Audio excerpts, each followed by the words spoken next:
샬롬, 좋은 아침입니다. 서차원 목사입니다.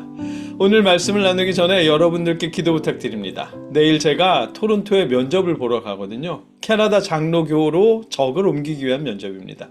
오가는 길을 위해서 기도해 주시고 저의 면접을 위해서도 함께 기도해 주십시오. 그리고 토론토를 다녀와야 하는 바람에 금요일 말씀은 없을 예정입니다. 오늘 우리가 함께 읽고 나눌 말씀은 마가복음 12장 24절로 27절까지의 말씀입니다. 제가 읽겠습니다. 예수께서 그들에게 말씀하셨다. 너희는 성경도 모르고 하나님의 능력도 모르니까 잘못 생각하는 것이 아니냐?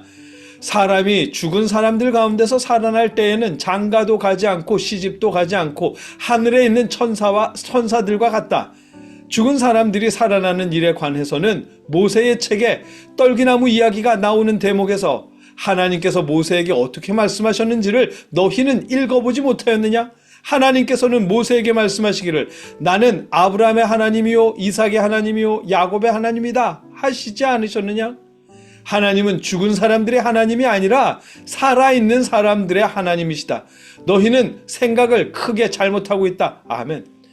부활은 없다는 주장을 하려고 사두개인들은 수혼제도를 언급했습니다.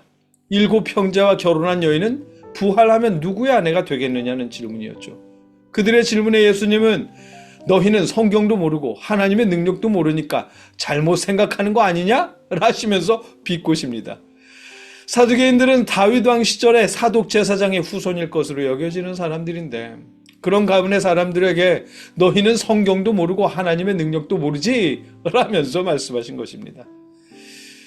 너무 무리한 거 아닌가? 라는 생각이 들 수도 있지만 예수님이 그렇게 말씀하신 이유가 있습니다.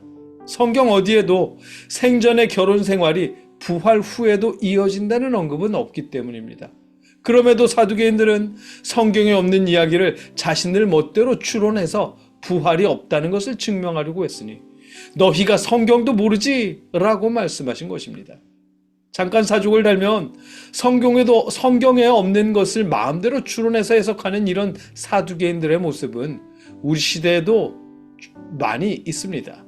현대에는 주로 영적인 이라는 단어를 붙여서 성경에 없는 것을 이야기하죠. 예를 들면 수혼제도의 영적인 해석 이런 식의 제목과 내용입니다. 이런 식으로 성경에 없는 내용의 영적인 해석이라며 미화해서하는 말들 여러분 조심하십시오. 사두개인들의 질문이 그런 식으로 생겨난 질문이고 예수님은 그들에게 너희는 성경도 모르고 하나님의 능력도 몰라 라고 말씀하셨습니다. 다시 본론으로 돌아와서 예수님은 사두개인들의 잘못된 질문에 사람이 죽은 사람들 가운데서 살아날 때에는 장가도 가지 않고 시집도 가지 않고 하늘에 있는 천사들과 같다 라며 말씀하십니다. 성경에는 부활한 사람들의 결혼이나 인간관계에 대한 내용이 없다는 것을 말씀하시는 것이겠죠. 생전에 7 형제와 결혼했더라도 부활 후에 다시 결혼한다는 말은 성경에 없으니 누구의 아내가 될지 고민하지 말라는 것입니다. 간단히 하면 성경에 없는 내용을 마음대로 짐작해서 미리 고민하거나 걱정하지 말라는 말씀일 것입니다. 예수님은 이어 부활이 있다는 증거를 이렇게 말씀하십니다. 하나님께서 모세에게 어떻게 말씀하셨는지를 너희는 읽어보지 못하였느냐 하시면서 먼저 사두개인들이 성경도 안 읽어봤어?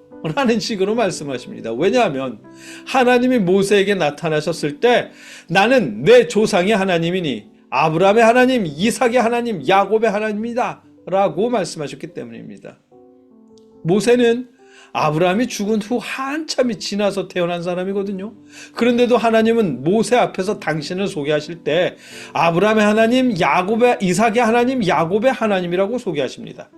하나님께서 스스로를 죽은 사람들의 하나님이라고 소개하실 리는 없을 테니 그렇다는 말은 아브라함도 이삭도 야곱도 죽지 않았다는 말이겠죠. 이미 수세기 전에 죽은 사람들을 죽지 않았다라고 하려면 다시 살아났다는 말이 될 것입니다. 그래서 예수님은 하나님은 죽은 사람들의 하나님이 아니라 살아있는 사람들의 하나님이시다. 너희는 생각을 크게 잘못하고 있다.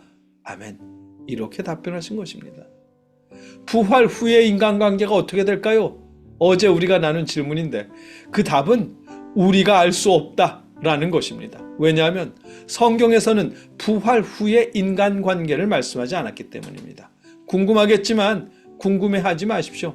그리고 누군가가 부활 후 인간관계에 대한 영적인 해석이라면서 영적으로 설명해 준다고 하면 여러분 부디 무시하십시오.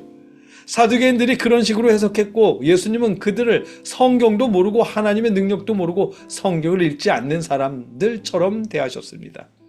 성경에서 말하지 않은 것은 영적으로 해석하려 들지 말고 성경에서 말씀하신 것만이라도 제대로 이해하려고 노력하십시오. 그리고 성경은 우리 예수님은 부활은 있다라고 말씀하십니다. 하나님은 살아있는 사람들의 하나님이시기 때문입니다. 함께 기도하겠습니다. 살아있는 사람들의 하나님, 그 사실만으로도 부활이 있음을 증명해 주시니 감사합니다. 우리가 부활을 믿고 소망할 수 있도록 늘 지켜주시옵소서. 아울러 성경에서 말씀하지 않은 것들을 영적으로 해석한다는 말에 속지 않도록 지켜주시옵소서. 예수님의 이름으로 기도드립니다. 아멘.